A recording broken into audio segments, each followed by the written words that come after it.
आई, आज जर तू थोडा वेळ थांबली असतीस ना, तर कदाचित आमचं घर तुटलं नसतं.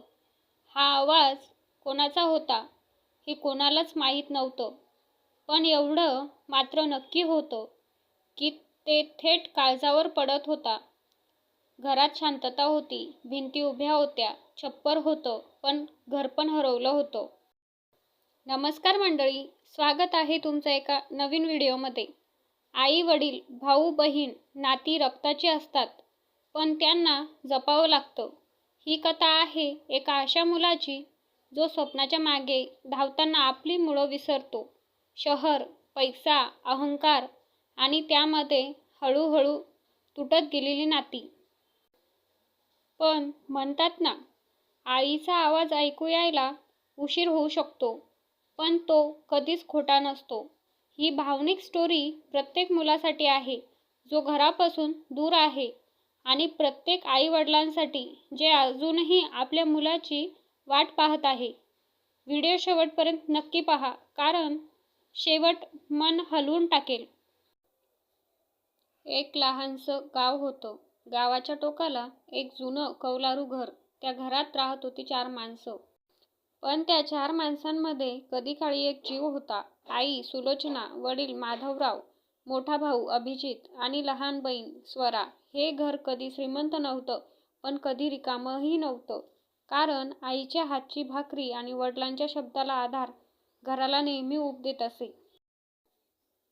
सुलोचना आई, ती सकाळी सगळ्यात आधी उठायची आणि रात्री सगळ्यात शेवटी झोपायची. ती घरात कुणाला म्हणायची नाही, हे माझं काम नाही.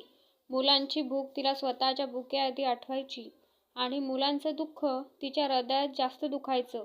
ती नेहमी म्हणायची, घर मोठं असावं लागत नाही, मन मोठं असलं की घर आपोआप भरतं. माधवराव फार बोलत नसत, पण जे बोलायचे ते शब्द आयुष्यभर लक्षात राहायचे. ते शेतावर काम करून संध्याकाळी घरी यायचे. घरी आल्यावर आईच्या डोक्यावर हात ठेवून विचारायचे, सगळं ठीक आहे ना? बस, त्या एका प्रश्नात संपूर्ण संसार सामावलेला असायचा. अभिजित घरातला मोठा मुलगा, वयाने मोठा, पण लहानपण फार लवकर संपलेला. वडिलांच्या खांद्याला खांदा लावून तो घर सांभाळायचा प्रयत्न करायचा. पण त्याच्या मनात एक स्वप्न होतं, शहरात जाऊन मोठं होण्याचं. तो नेहमी म्हणायचा, या घरासाठी काहीतरी मोठं करायचं आहे. स्वरा, घरातली सगळ्यात लहान, ती हसली की घरात प्रकाश पसरायचा. आईची ओढणी, वडिलांची काठी आणि भावाचा राग, सगळ्यांवर तिचा हक्क होता. ती भावाला नेहमी म्हणायची, दादा, तू शहरात गेलास तरी मला विसरू नकोस. पण बदल हळूच येतात. वेळ जसा जसा पुढे सरकतो तशी तशी माणसं बदलतात. अभिजितचं शिक्षण पूर्ण झालं. त्याला शहरातून नोकरीची संधी मिळाली. त्या दिवशी आईच्या डोळ्यात आनंद होता, पण ओलही होती. वडील फक्त एवढंच म्हणाले, जा, पण घर विसरू नकोस. अभिजित शहरात गेला. पहिले काही महिने तो रोज फोन करायचा. आईला सगळं सांगायचा. पण हळूहळू फोन कमी झाले.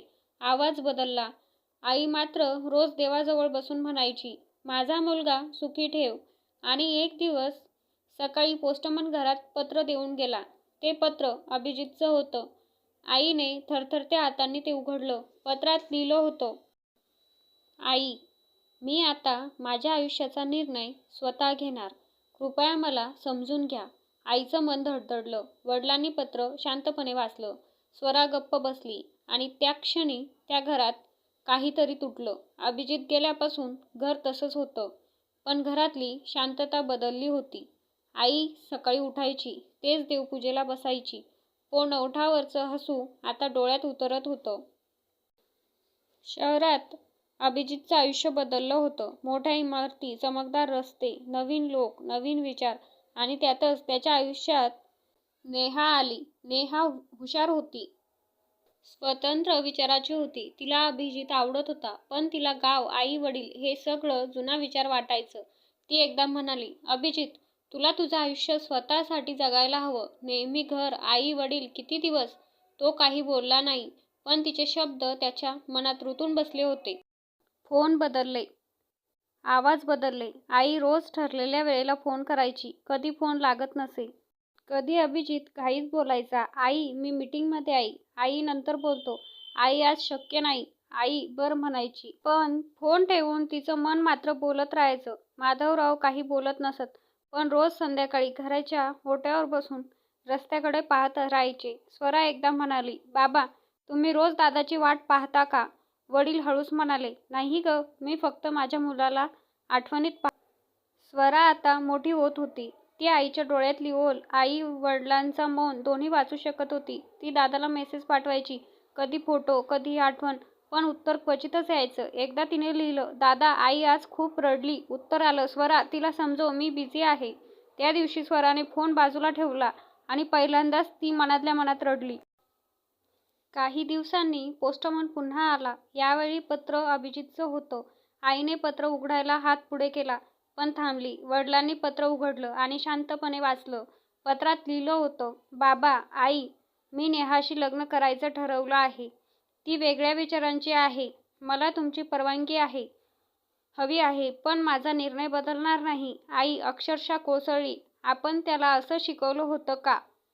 ती स्वतःलाच विचारत होती. माधवराव उठले. त्यांचा आवाज कधीच मोठा नसायचा, पण त्या दिवशी तो घरभर घुमला. लग्न कर, आम्ही कधी अडवलं नाही, पण आई वडील निर्णयानंतर कळवायचे नसतात, निर्णयात सामील असतात. स्वरा गप्प होती. आई हुंदके देत त्याच रात्री अभिजितचा फोन आला. आईने फोन उचलला नाही. वडिलांनी फोन घेतला आणि फक्त एवढेच म्हणाले, मुला, तू मोठा झालास, पण आम्ही अजून तुझ्या आयुष्यात आहोत, हे विसरू नकोस. फोन कट झाला. त्या रात्रीनंतर आई आजारी पडली. स्वरा घर सांभाळू लागली. वडील अजूनच शांत झाले आणि शहरात अभिजित आपल्या आयुष्यात पुढे जात राहिला. पण कुठेतरी त्याच्या मनात एक रिकामी जागा वाढत होती. पण खरी वादळं अजून यायची होती. आई आजारी पडल्यावर घर अजूनच शांत झालं. सुलोचना आता जास्त बोलत नसे. ती फक्त देवाकडे पाहायची आणि डोळे मिटायची. स्वरा आईजवळ बसून तिचा हात हातात धरायची. आई हळूच विचारायची, तुझा दादा कधी येणार ग? स्वराकडे उत्तर नसायचं, पण तिच्या डोळ्यात सगळं दिसायचं. डॉक्टरांनी तपासणी केली. ताण खूप आहे, ते म्हणाले. औषधापेक्षा तिला माणसांची गरज आहे. हे शब्द स्वराच्या काळजात घुसले. तिला माहीत होतं, आईला औषध नाही. मुलाचा आवाज हवा होता. त्या रात्री स्वराने दादाला फोन केला. पहिल्यांदा फोन लागला नाही, दुसऱ्यांदा नाही, तिसऱ्यांदा फोन उचलला गेला. दादा, इतकंच बोलली आणि स्वर गळा दाटून आला.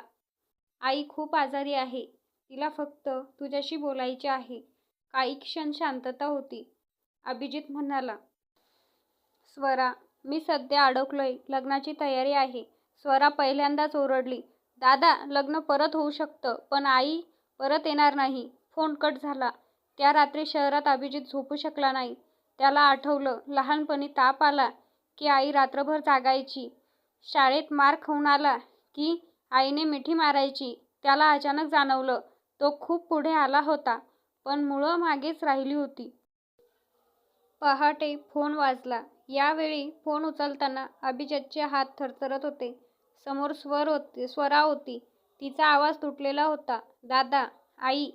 त्या 2 शब्दांनंतर तिला काही बोलताच आलं नाही.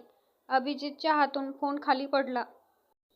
तो पहिल्या ट्रेनने गावाकडे निघाला. खिडकीबाहेर वेगाने पळणारी झाडं, रस्ते, स्टेशन, पण त्याच्या डोळ्यांसमोर फक्त आईचं हसणं आणि वडिलांचा शांत चेहरा होता. तो स्वतःशीच म्हणत होता, मी वेळेवर का नाही आलो? थोडा अहंकार कमी केला असता तर. गावात पोहोचलो. तेच घर, तेच दार, पण आत गेल्यावर घर ओळखीचं वाटलं नाही. आई पलंगावर झोपलेली होती.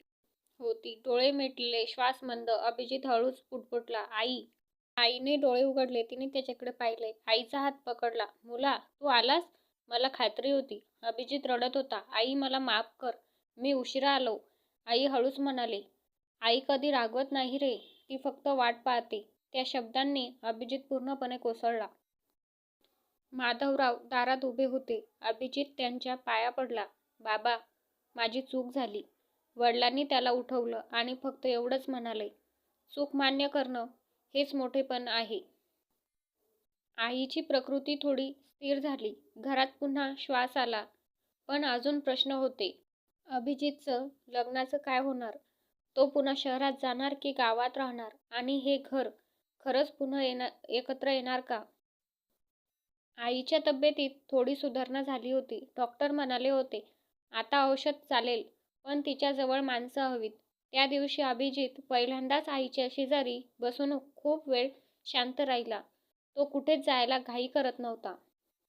संध्याकाळी घराच्या ओट्यावर अभिजित आणि वडील बसले होते. आकाशात सूर्य मावळत होता. तोच सूर्य जो कित्येक दिवस माधवराव एकटे पाहत होते.